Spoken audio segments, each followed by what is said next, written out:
All right, I was out working with a couple guys the other day, and they were having a little bit of a difficulty getting their knees behind their toes. You know, they rode on the balls of their feet. Um, everything from the lower half down, they were trying, right? They were trying to get the knees behind the toes. But one thing that people overlook with that technique, you know, everybody says knee behind toes, knees behind toes. Okay, that's one step, but it takes a couple things to get your knees behind your toes. In order for your knees to go behind your toes when you're standing up and you're riding, your head has to come forward. And I'm going to demonstrate why. So you take me on my motorcycle here, okay? I'm going. And if I stand and say my head's right here, right now I'm about in line with the handlebars. Okay, if I go to stand and my head does not move, this is where I end up. And go to a vet race and watch how many people are riding in this position. They're on the balls of their feet, but they have all this tension in their legs. Okay, now the problem with this is you are behind the handlebars. Whenever you are behind the handlebars riding a dirt bike, every time you crack the throttle, you're going to fly backwards. You're going to go backwards, and it's going to be a burp, let off, burp, let off. If you watch like the really good riders, and when they come out of a corner, they drive their head forward. So when you go to stand on a motorcycle, it's very important that as you stand, the head comes forward too. And the further you can get in front of the bike, the more control you're going to have. Jet Lawrence, James Stewart, Ricky Carmichael, every single one of those guys always had their head in front of the handlebars. And yes, you can try to say like Ryan Villapoto rode on the back of the bike, maybe Jason Lawrence, but you watch all those guys go down a straightaway. In order for them to accelerate aggressively, that head has to be in front of the handlebars. And so think about this. In order to get your legs straight and get those knees behind the toes when standing, that head has to drive forward.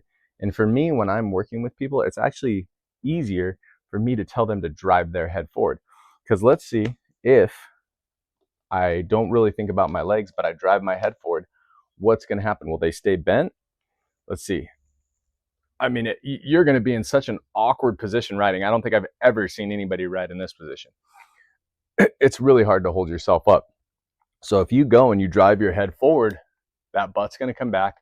You're going to be on the balls of your feet. Legs are going to be almost straight, and it's going to be much easier to ride your motorcycle. Go and review some tape. Review any of the great riders out there. They are all going to ride with their head forward. So if you're having a problem with your standing position, or people are telling you that your knees are still behind your, or knees are still in front of your toes, let's think about it a different way and think about driving our head forward. So when we go to stand, you want to get that head forward in front of the handlebars. And this made a huge difference for me when I was growing up. I remember being an 80 beginner, and I wasn't jumping any of the jumps at our local Hollister Hills GP track. Wasn't doing any of the jumps, and my dad gave me I think it was Dirt Bike Magazine article, or maybe Motocross Action, and it had Damon Huffman. And all I remember from the article was he said, the more forward you are when you ride, the easier it is to jump, the easier it is to control the bike. I went out that weekend and I jumped every tabletop at Hollister Hills. It was my first time ever jumping anything. And it was all because I read that article and I said, all right, well, he's a pro. I'm going to listen to him and I'm going to try this. So I stood up, got my head forward, went flying over all the jumps, bike jumped perfectly even, perfectly straight every single time. Get your head forward. If you are struggling with your riding position, think about having that head over the crossbars. Everyone likes to ride right here. They don't want to go forward. And yes, it goes against what you're instinctively are thinking. You know, you don't want to get in front of the bike. But this motorcycle, you should be riding it like it is pushing you around the track the whole entire time. So get in front of it so you can anticipate what is going to happen and what it's going to do. Get that head forward and let the motorcycle push you around the track, not vice versa, where you're trying to push the motorcycle around the track, and then pretty soon you're going to push the motorcycle away from you and you're going to be flying off the back end or flying over the bars when you hit a kicker. So drive the head forward if you want to get those knees back. So here is another point that I want to touch on too. So we have our legs, we drive our head forward. The other part about it, you got 3 contact points, right? Well, 2 contact points. You got your feet, your hands, but I'm also talking about your head here. Okay. When you are grabbing onto the handlebars, and this comes back to our attack position and correct grip.